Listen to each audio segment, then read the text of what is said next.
भगवान की, राधावर कृष्णचंद्र भगवान की, शिवावर शिव शंकर भगवान की, पवन सुत हनुमान जी महाराज की, पुराण पुरुष भगवान की, व्यास भगवान की, सुखदेव भगवान की, आनंदी देवी मैया की, ग्राम समाज की, उपस्थित अनुपस्थित श्रोता समाज की। ओम परम तत्वाय श्री शंभु तीर्थाय गुरुभ्यो पाद पंकजेभ्यो नमः। ब्रह्मानंदं परम सुखदं केवलं ज्ञानमूर्तिं द्वंद्वातीतं गगन सदृशं तत्त्वमस्यादिलक्ष्यम् एकं नित्यं विमलमचलं सर्वधी साक्षिभूतं भावातीतं त्रिगुणरहितं सद्गुरुं तं नमामि। वंशी विभूषित करान नवनीरदाभात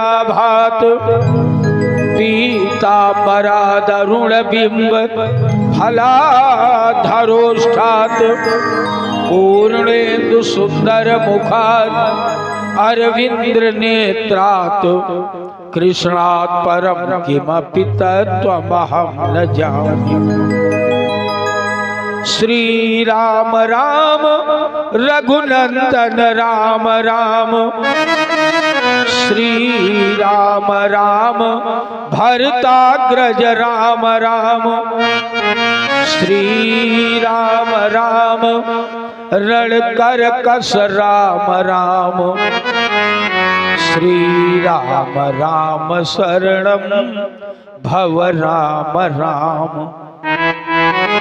दुर्गे स्मृता हरसि भीतिमशेष जन्तौ स्वस्थै स्मृता मतिमतीव शुभां ददासि।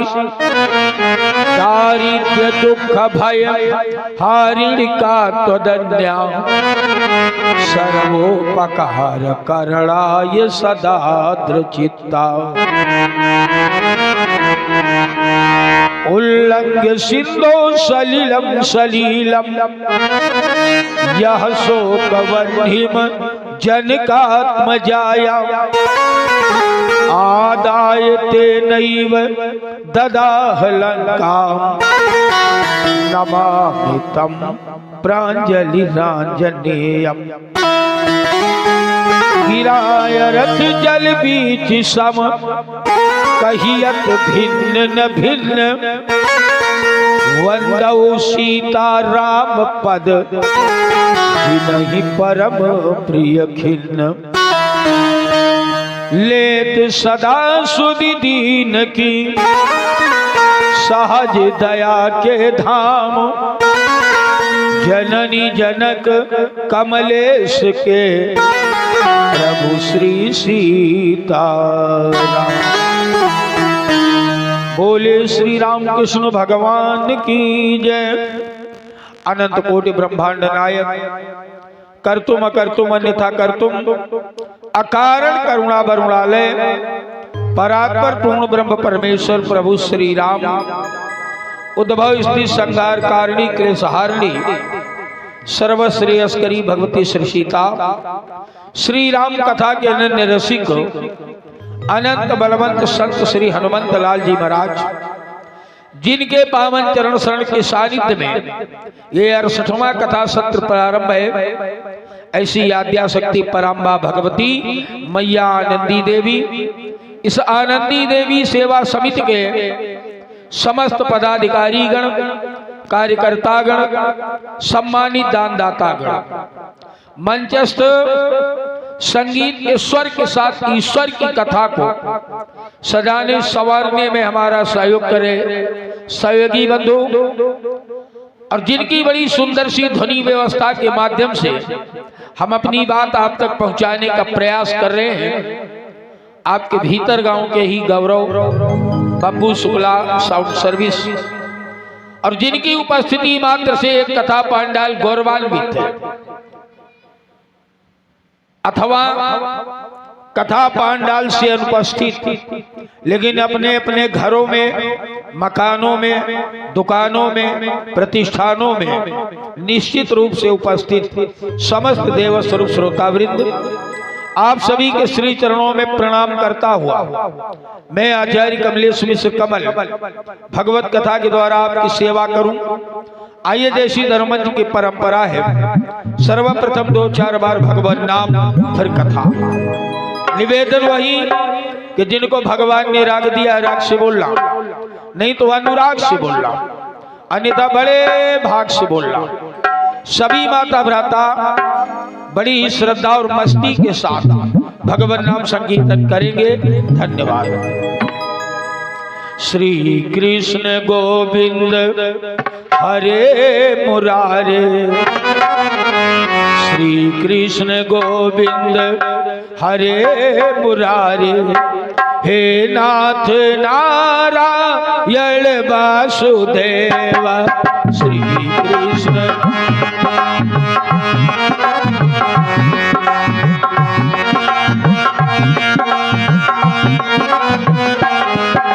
श्री कृष्ण गोविंद हरे मुरारे, हे नाथ नारायण वासुदेव।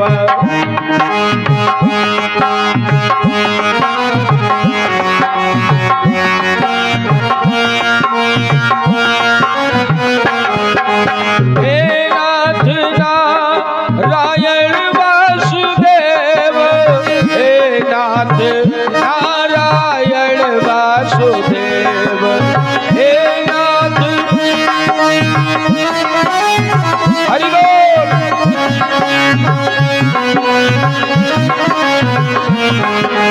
हे नाथ नारायण वासुदेव, हे नाथ नारायण वासुदेव, हे नाथ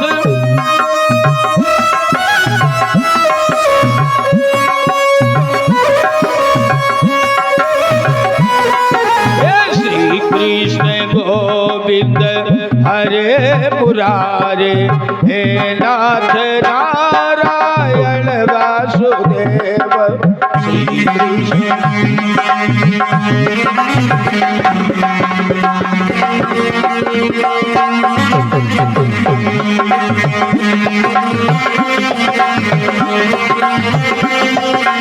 हरि बोल।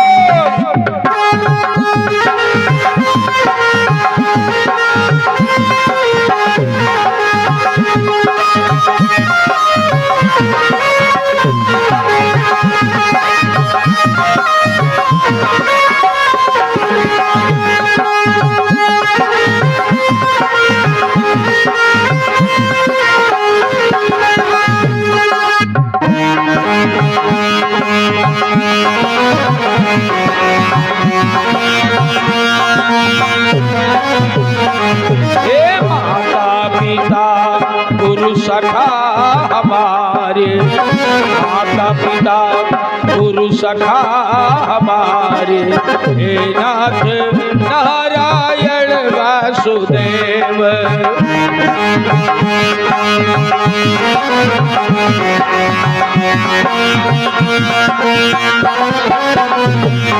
हे माता पिता गुरु सखा हमारे, हे नाथ नारायण वासुदेव।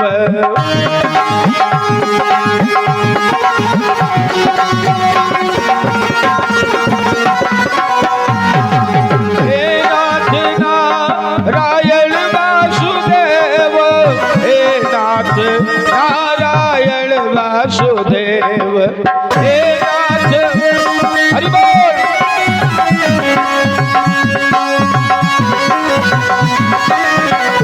बोलो श्री कृष्ण गोविंद हरे मुरारी, हे नाथ नारायण वासुदेव।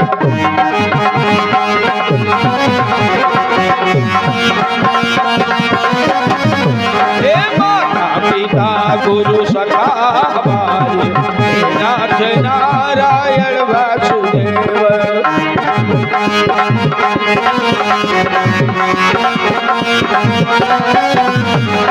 हे नाथ नारायण वासुदेव, हे नाथ नारायण वासुदेव।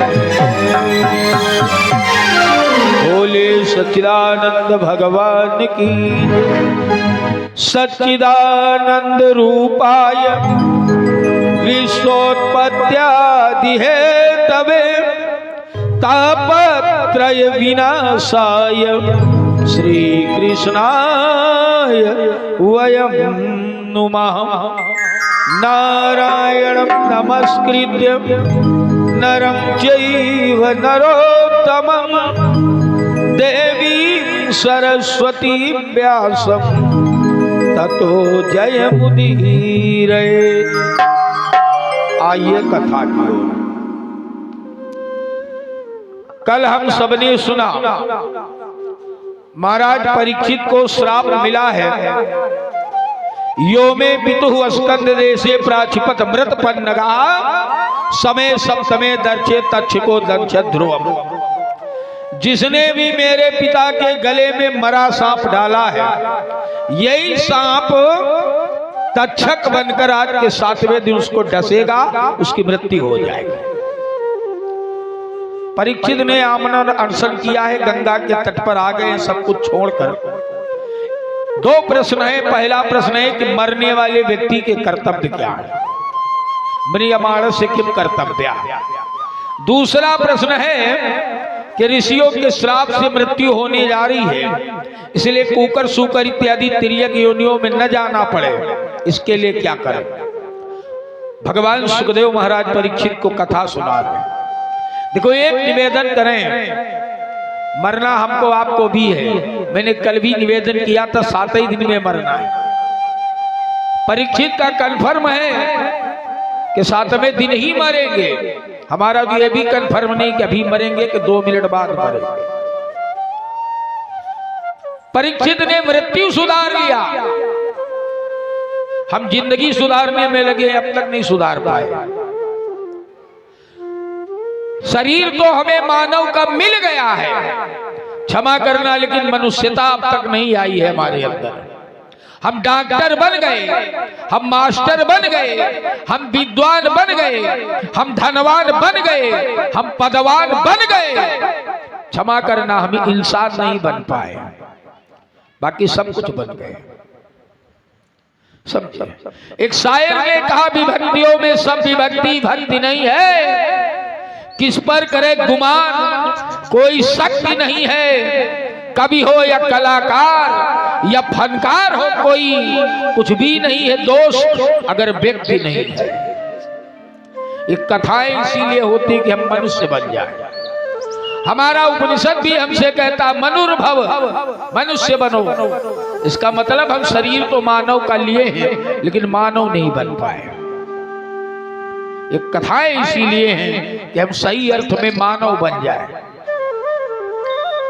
देखो, हमको शिकायत है कि हमको तो मौत कब आई पता ही नहीं चलता। मृत्यु का पहला अल्टीमेटम, मृत्यु आने का पहला संकेत है, गोस्वामी जी रामचरितमानस में लिख रहे हैं। श्रवण समीप भय शीत के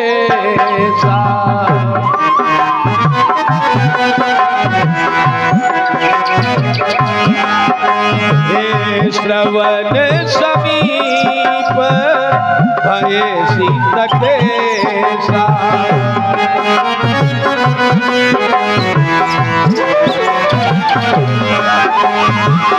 श्रवण समीप भय शीत के श्रवण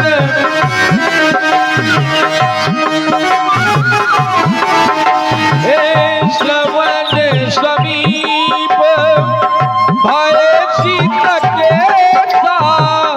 मनहु जरठ पन अस उपदेशा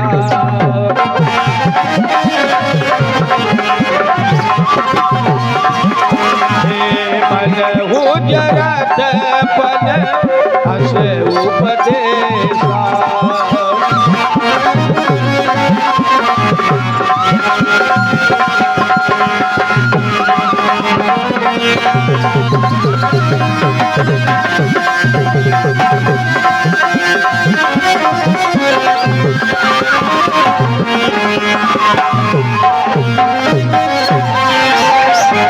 बोले गोविंद भगवान की जय। पहला अल्टीमेटम है मृत्यु करके माना हो श्रवण समीप, बोले भाई शीतक के सा, कनपटी के पास बाल सफेद होने लगे, समझ जाओ हम मृत्यु की ओर बढ़ रहे हैं। लेकिन अब तो वैज्ञानिक व्यवस्था हो गई, कनपटी क्या पूरे शरीर के बाल सफेद नहीं होंगे, बस 40-50 रुपया पैकेट लाओ, काटो घोलो लगाओ, यमराज का बाप भी नहीं ढूंढ पाएगा कौन सा बाल सफेद है। लेकिन एक निवेदन करें, चाहे कितनी रंगाई पुताई करो, मरना तो फिर भी पड़ेगा। हमारे यहाँ ज्योतिष शास्त्र में भी आसन्न मृत्यु लक्षण लिखे हैं। नाक का अग्रभाग दोनों आंखों से देखिए, अगर न दिखाई पड़े तो नोट करके रख लो, 6 महीने से ज्यादा नहीं चलोगे। समझ में आया? शाम को घर में सरसों के तेल का दीपक जलाया जाता है, और जब दीपक बुझता है तो उससे सुगंध आती है। वो सुगंध अगर नाक में सूंघने में ना आवे तो 6 महीने से ज्यादा नहीं चलोगे। अरुंधति तारा अगर आकाश में आंखों से ना दिखाई पड़े तो समझ लो 3 महीने से ज्यादा नहीं चलोगे। नहाने के बाद तुरंत शरीर सूख जाए तो 1 महीना से ज्यादा नहीं चलोगे। गीले कीचड़ में आप पैर रखिए और कीचड़ भरा पैर फिर फर्श पर रखिए, अगर आपके पैर का निशान ठीक से नहीं लग रहा है तो फिर समझ लो 1 महीना से ज्यादा नहीं चलोगे। समझिए, यह आसन्न मृत्यु लक्षण है ज्योतिष शास्त्र। किन्हीं भी पंडित जी से पूछिएगा, पंचांग में लिखे होते हैं लक्षण। तो इसलिए मृत्यु कब आ जाए पता नहीं है, मृत्यु की तैयारी करके रखना चाहिए। ये जीवन तो एक विश्राम स्थल, यहाँ रुके हैं, मृत्यु तो यात्रा है, यात्रा की कोई तैयारी हमारे पास नहीं। आज परीक्षित का प्रश्न है कि मरने वाले का कर्तव्य क्या है। भगवान सुखदेव ने कहा, राजन कमल की पंखुड़ी को सुई से भेदने में जितना समय लगता है, इतने समय में मैं तुम्हें मुक्त कर दूंगा।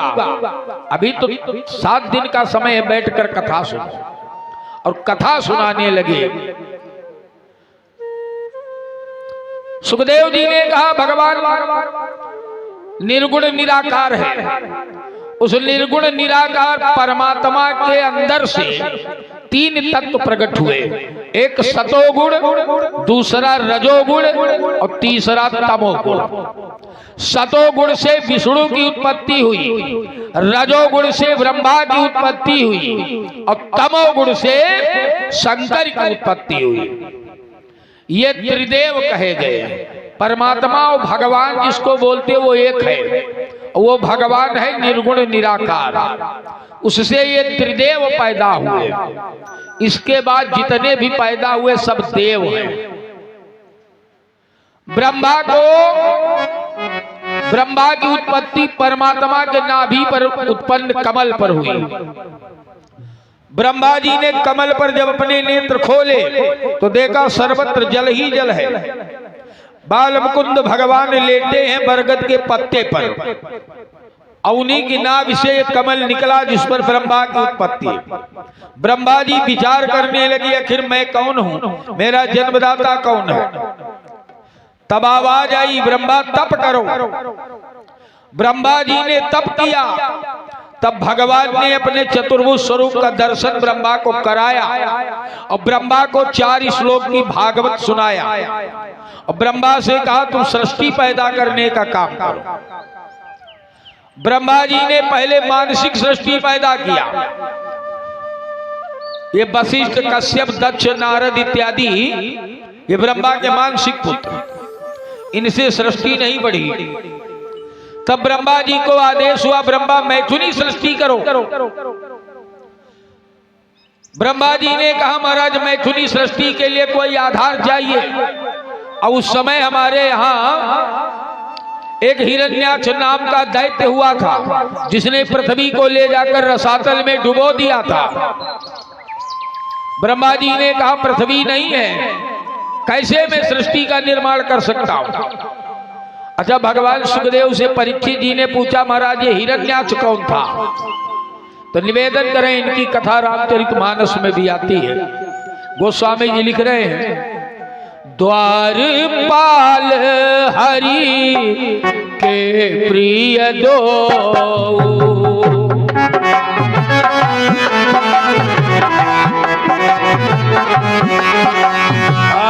द्वारपाल हरि के प्रिय दो,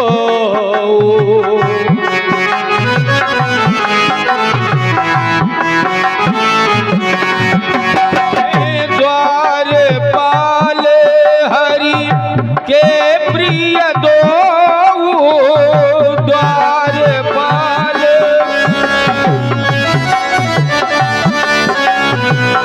द्वारपाल हरि के प्रिय दो, जय विजय जान सबको।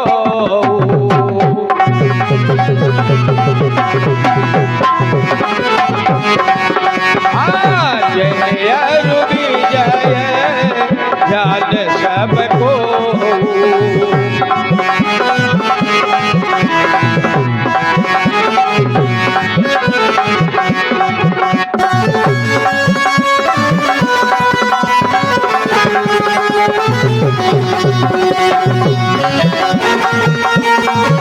हरि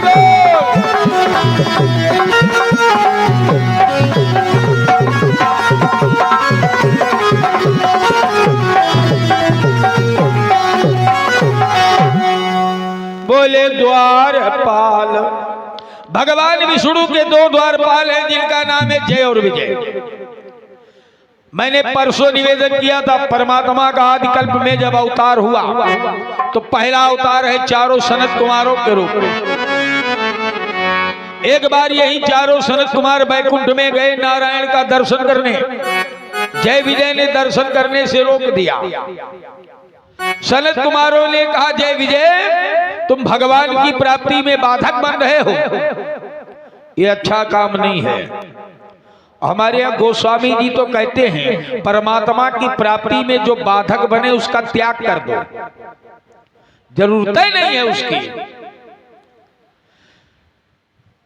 बताएं राज घराने की बहू मीरा, जब उसके पति राणा सागा ने मीरा को कमरे में कैद करवा दिया, गुरु जी के द्वारा दी हुई तुलसी की माला और भगवान राधा कृष्ण की मूर्ति छीन ली गई, पूजन भजन बंद हो गया। तो मीरा ने एक दिन चोरी से पत्र लिखा गोस्वामी तुलसीदास जी को। गोस्वामी तुलसीदास जी से कहा महाराज घर वाले भजन नहीं करने दे रहे, क्या करें। गोस्वामी जी ने एक पद लिख करके भेजा मीरा को। काहे मीरा? बोले जाके प्रिय न राम बह दे। हे मीरा, जिनको श्री सीताराम जी प्रिय नहीं है उनका त्याग करना कैसे? बोले तजिए ताही कोटि बैरी सम, तजिए ताही कोटि बैरी सम, यद्यपि परम स्नेही, जाके प्रिय न राम बह दे। गोस्वामी जी ने गाए मीरा, जिनको श्री सीताराम जी प्रिय नहीं है उनका त्याग कर दो। और उदाहरण बड़ा गजब के दिए। तजो पिता प्रहलाद, देखो हमारे यहाँ रामचरितमानस कहती है कि अनुचित उचित विचार तज जे पालहि पितु बैन, ते भाजन सुख सुजस के बसहि अमरपति आए।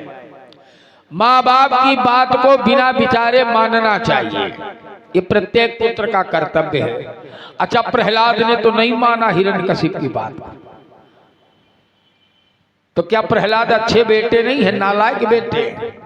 नहीं, लोक व्यवहार में अगर पिता की बात को पुत्र नहीं मानता है तो दोषी है, लेकिन आत्म कल्याण के लिए, परमात्मा की प्राप्ति के लिए अगर पिता भी बाधक बने तो उसको भी त्याग देने में कोई पाप नहीं है। इसलिए तजो पिता प्रहलाद विभीषण बंधु, विभीषण ने अपने भाई का परित्याग कर दिया।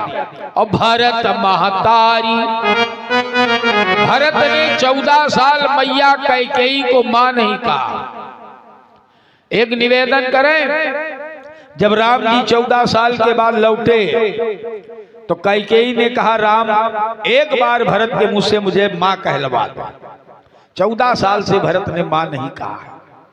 अच्छा, राम जी ने भरत से कहा, भरत क्या सुन रहा हूं?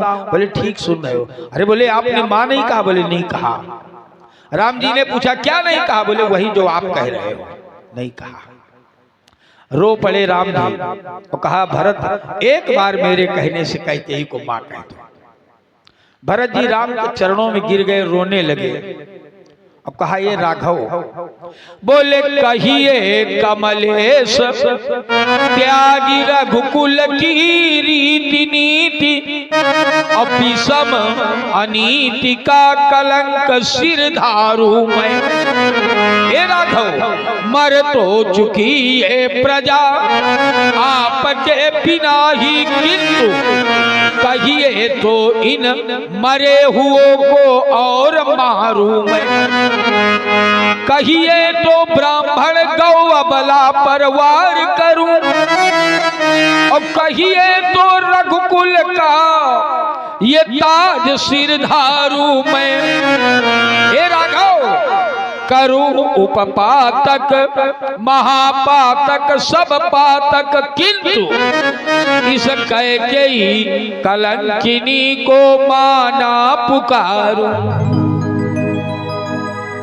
भले आज को भाव से भरत के मुंह से मां निकला है, मैया कैकेयी ने हृदय से लगा लिया।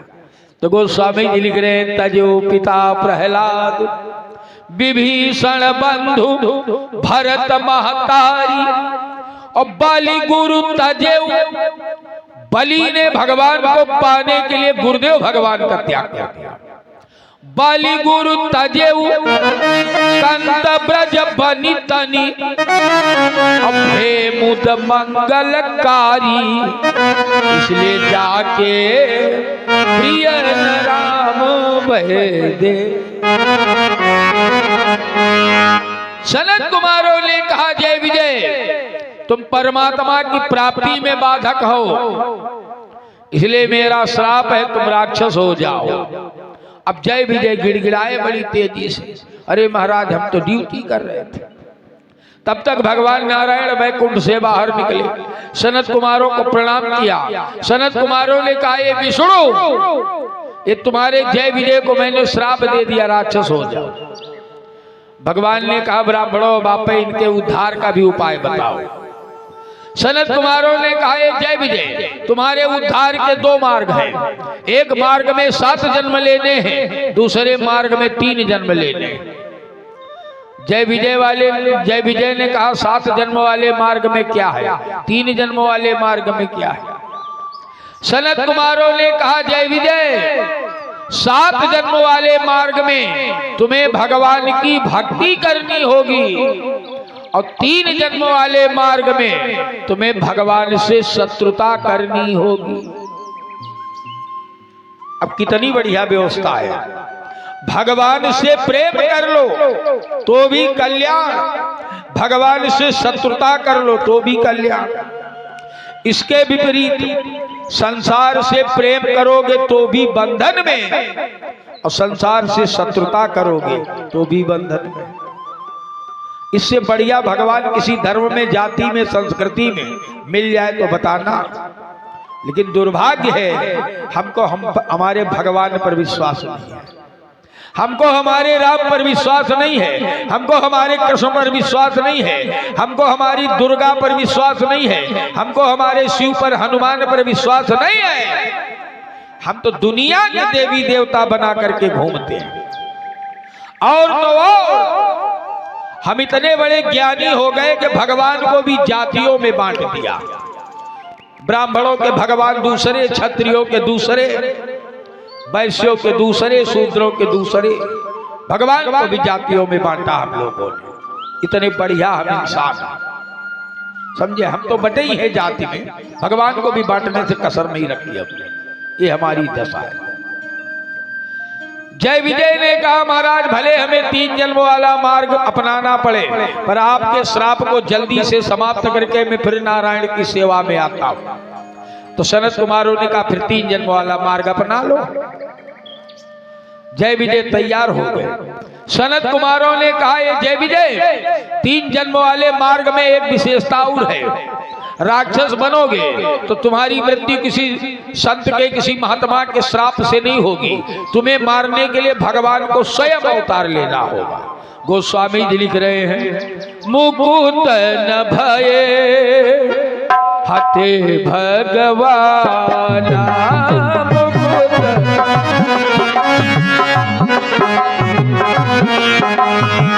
मुकुट न भये हते भगवान,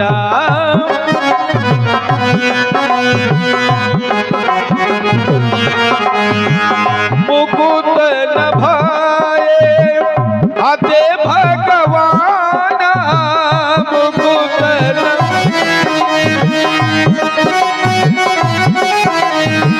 मुकुट न भये हते भगवान, 3 जन्म द्विज बचन प्रमाण,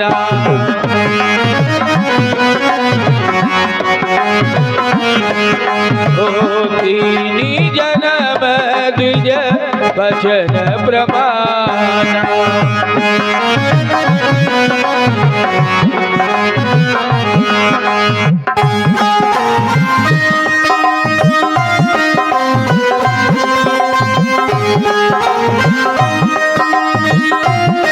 हरि बोल।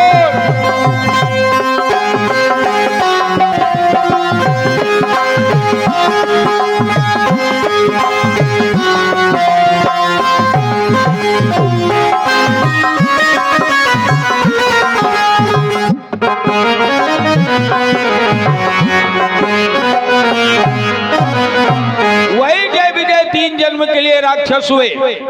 उन्हीं जय विजय का महर्षि कश्यप के यहाँ पहला जन्म हुआ हिरण्याक्ष और हिरण्यकशिप के रूप में। हिरण्याक्ष माने हिरण्य माने सोना, अक्ष माने आंख। तो हिरण्याक्ष की आंख सोने की नहीं थी। अरे सोने की आंख होगी तो देखेगा कैसे? जिसकी आंख 24 घंटे सोना ही देखा है वही हिरण्याक्ष है। हमारे पास जितना है उतने में संतुष्ट नहीं है। पड़ोसी मर जाए इसका भी मिल जाए, सामने वाला मर जाए इसका भी मिल जाए। जिसकी आंख यही देखती है बस वही हिरण्याक्ष। ये लोभ है। हिरण्याक्ष ने ब्रह्मा जी से वरदान मांगा, मेरी मृत्यु जल के अंदर हो और जल के किसी जंतु से न हो। धरती को ले जाकर के रसातल में रख दिया और एक बार युद्ध करने के लिए गदा लेके क्षीर सागर को मथने लगा। वरुण लोक में पहुंचा। भगवान वरुण से कहा, वरुण देवता हमारी भुजाओं में खुजली हो रही है, हमसे युद्ध करो। वरुण देवता ने कहा, भैया हम तो बूढ़े हैं, हम युद्ध नहीं कर सकते, एक काम करो, क्षीर सागर चले जाओ, वहां भगवान लक्ष्मी नारायण रहते हैं, वो भी गदा वदा चलाते, उनका नाम भी गदाधर है, तुम उनसे जाके युद्ध करो।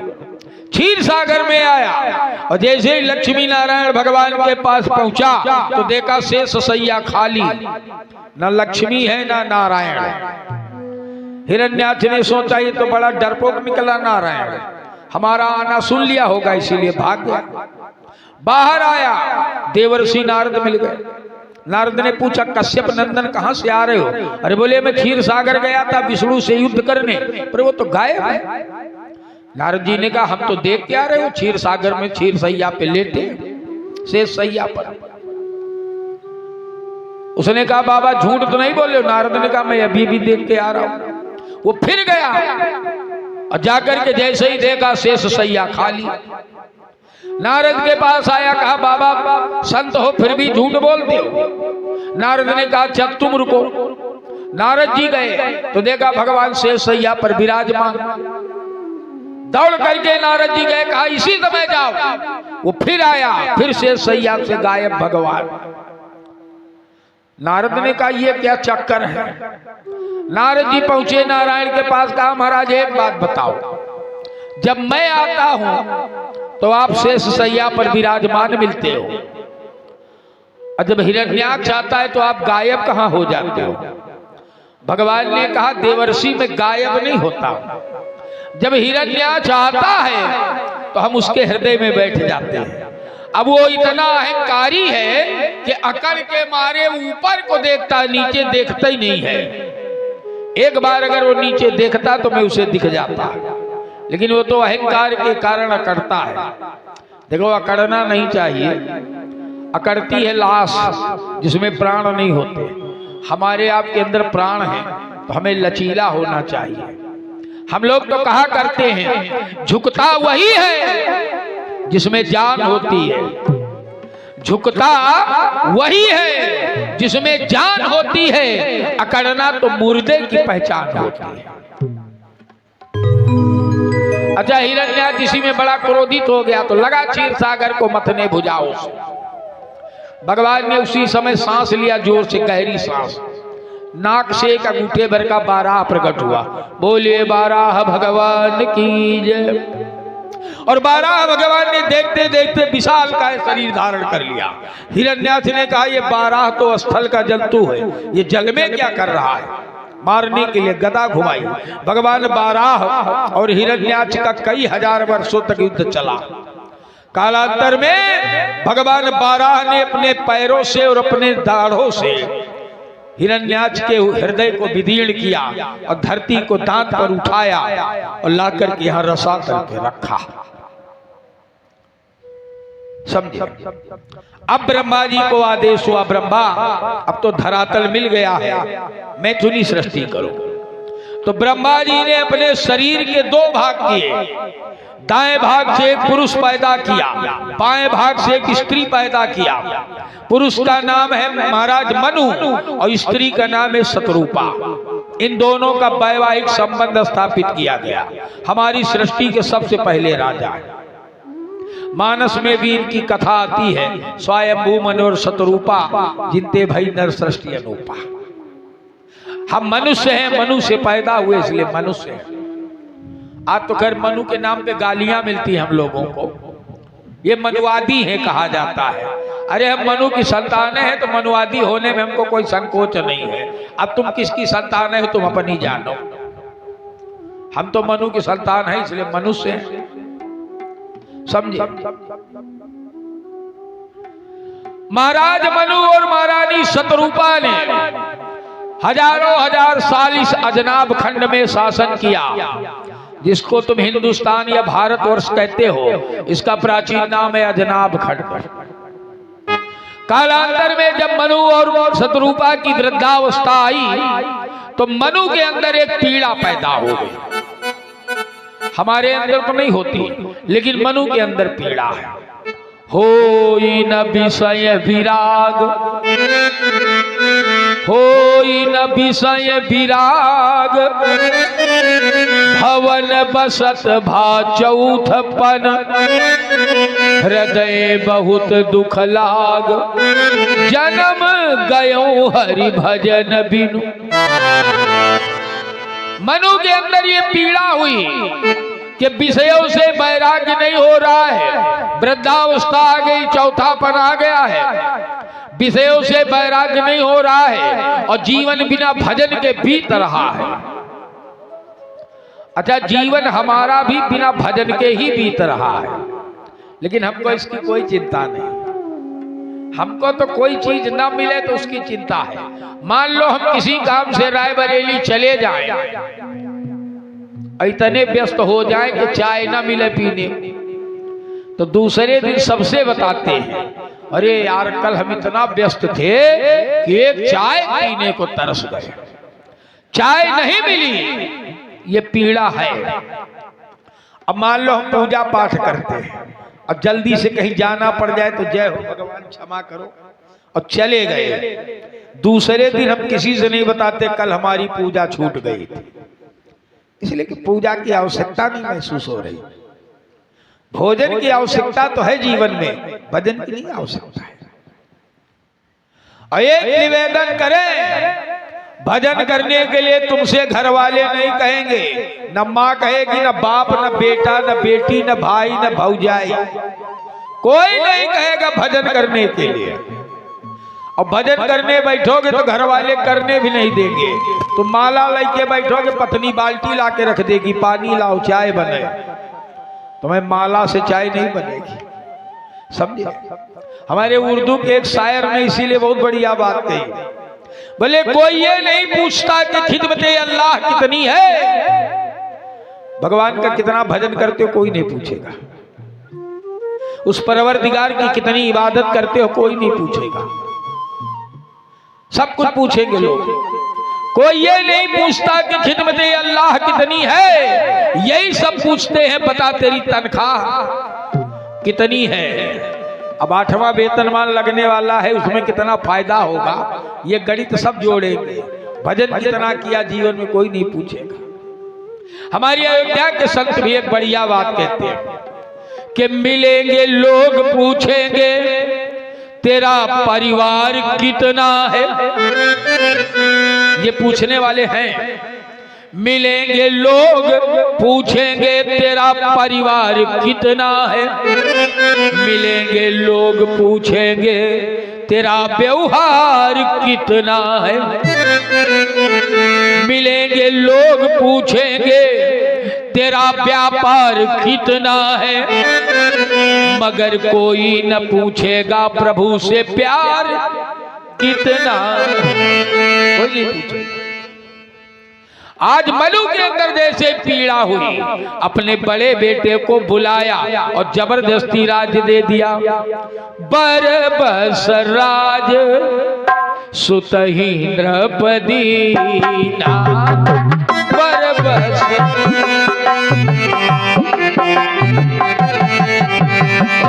बरबस राज सुतही नृपदी नाथ,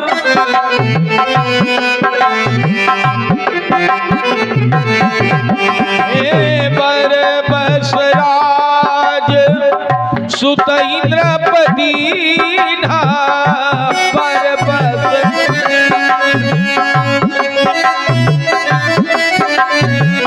बरबस राज सुतही नृपदी नाथ, नारी समेत कवन बन कीना,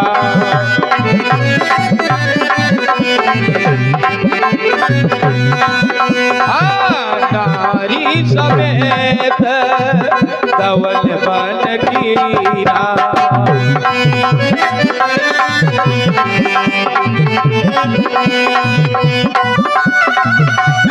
हरि बोल।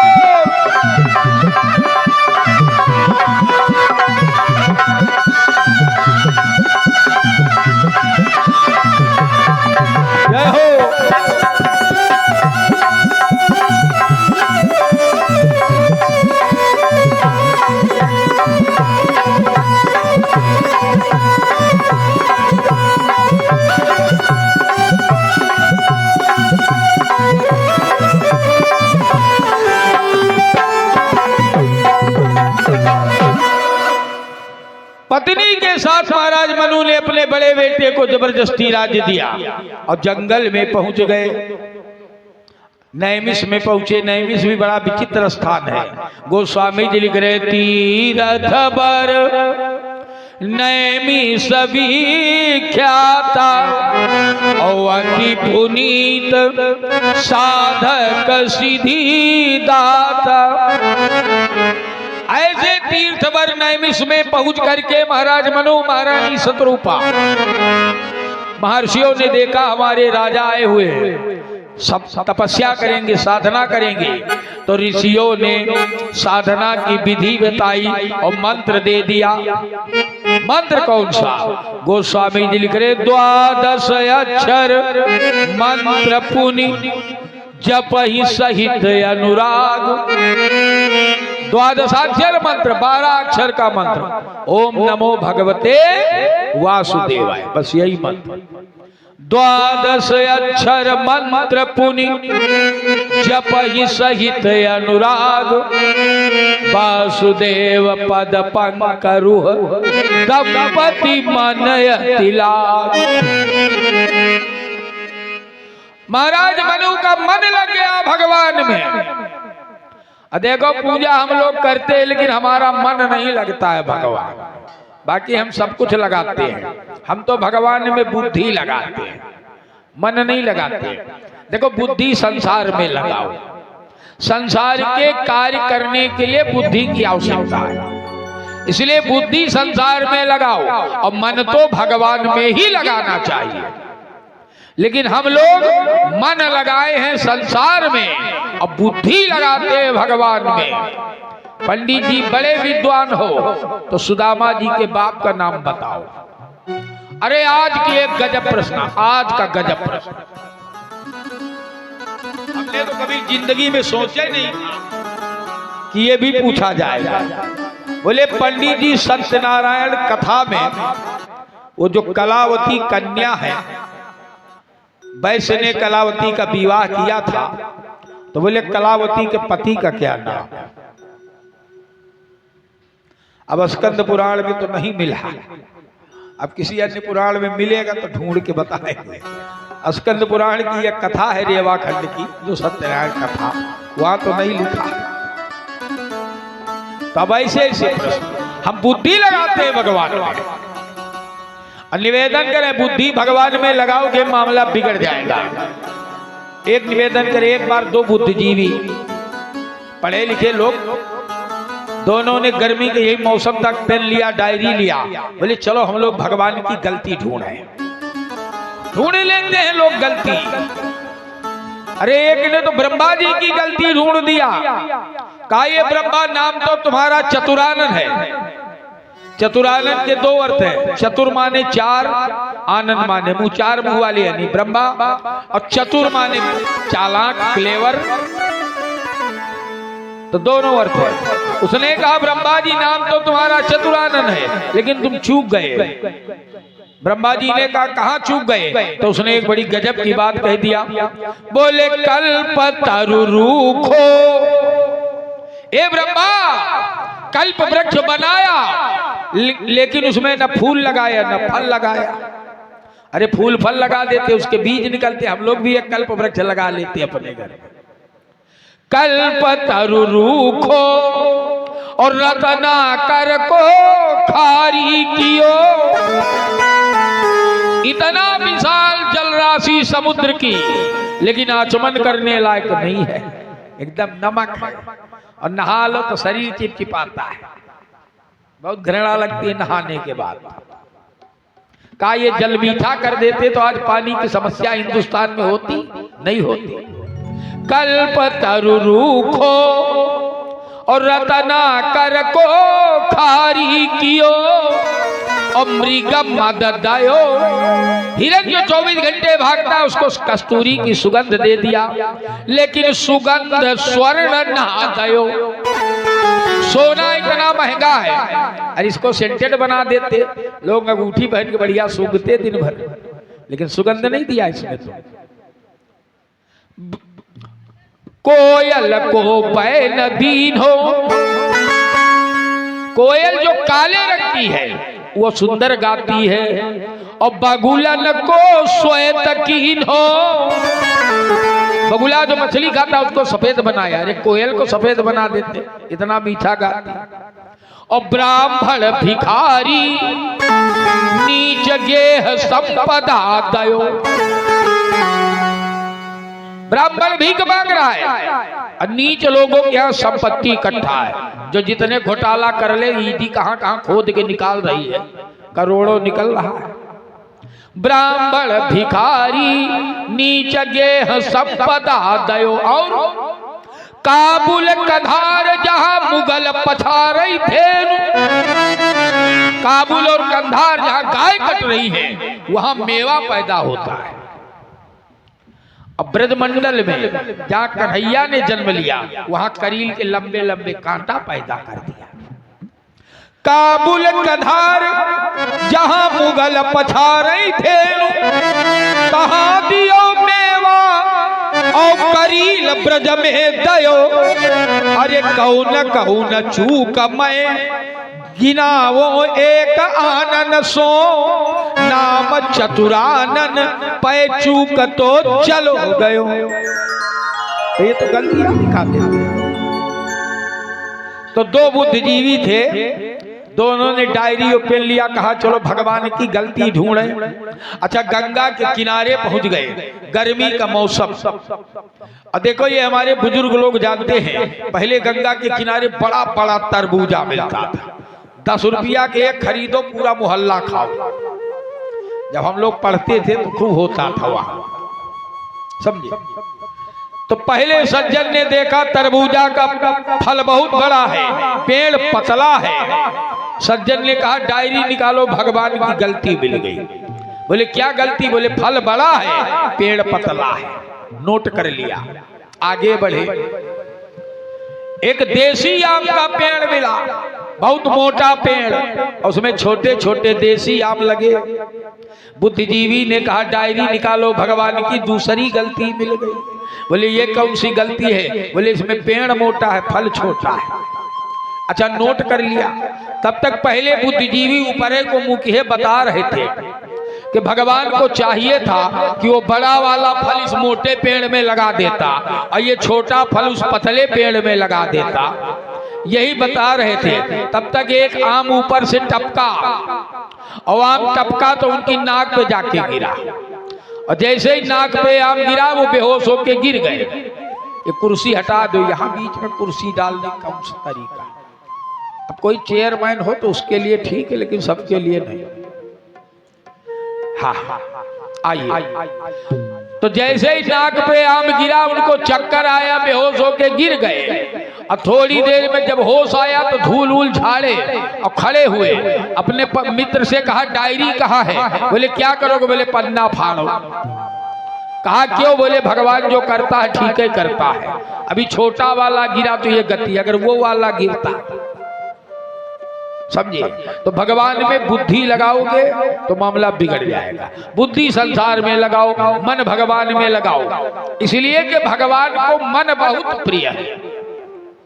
एक बार एक भगत ने भगवान से कह दिया, काहे भगवान, हम आज आपको ऐसी चीज देना चाहते जो आपके पास है ही नहीं।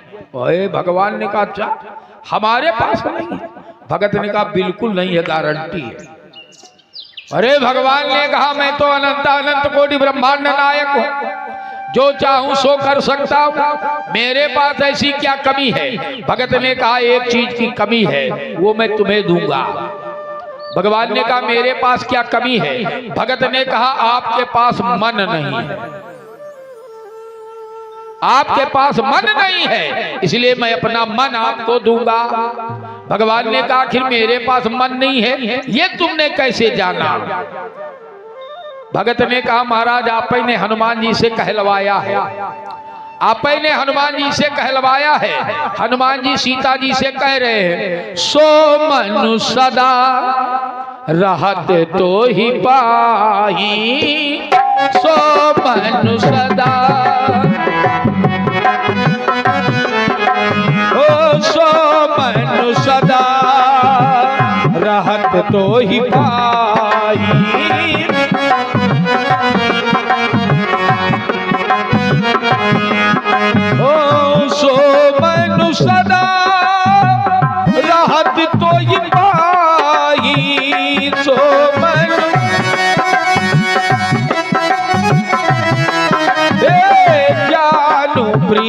प्रीति रस बेतने हुमाही।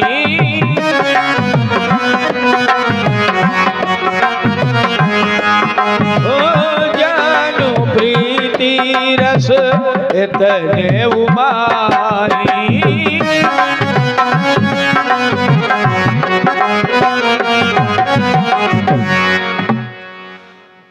भगत ने कहा महाराज आपने हनुमान जी से कहा है कि ये सीता सो मन सदा रहत तो ही पाए, तो आपका मन तो श्री सीता जी के पास है, इसलिए हम आपको मन दे रहे हैं। इसलिए भगवान को मन प्रिय है, मन भगवान में लगाओ और बुद्धि संसार में लगाओ, समझिए कल्याण हो जाएगा। आज महाराज मनु साधना कर रहे हैं, बोले द्वादश अक्षर मंत्र पुनि जप ही सहित अनुराग, वासुदेव पद पंकरुह दंपति मन अति लाग। और साधना इतनी गजब की कि गोस्वामी जी लिख रहे अस्थि मात्र होई रहे शरीरा, और तदपि मनाग मन ही नहीं पीरा। महाराज मनु का शरीर सूख गया, ये त्वचा हड्डियों में चिपक गई, पर साधना में कोई शिथिलता नहीं। तदपि मनाग मन ही नहीं पीरा, मन से भी पीड़ित नहीं है। एक निवेदन करें, भगवान का भजन हम लोग भी करते हैं, पूजा उपासना हम लोग भी करते हैं, लेकिन हम लोग गजब का स्वार्थी हैं जी। एकाध महीना किसी भगवान के पीछे पड़े और फायदा ना मिले तो भगवान ने बदल लेते हम लोग। पंडित जी बहुत दिन सोमवार भरते रहे, बीमार हो जाए तो छोड़ दी, सोमवार ही गड़बड़, समझे। यही स्थिति है हमारी। हमको तो एक दो महीना रिजल्ट ना मिले तो भगवान जाए भाड़ में, इनको बदलो दूसरे वाले पकड़, ये दशा हमारी। ब्रह्मा विष्णु शंकर मनु की साधना को देख करके नैमिष की भूमि में कई बार आए। मनु से कहा वरदान मांगो, वरदान मांगो, वरदान मांगो। मनु ने कहा नहीं मांगेंगे, तुमसे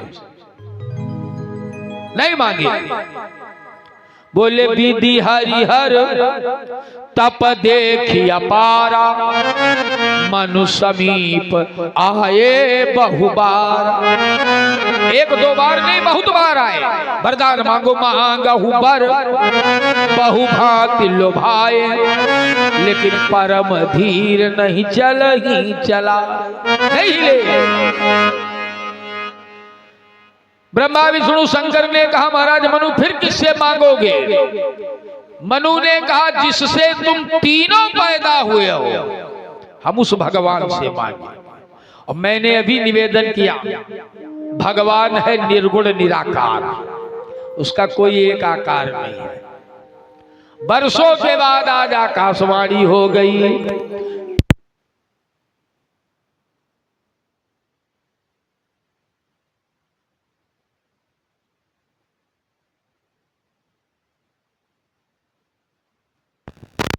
भाई न भवानी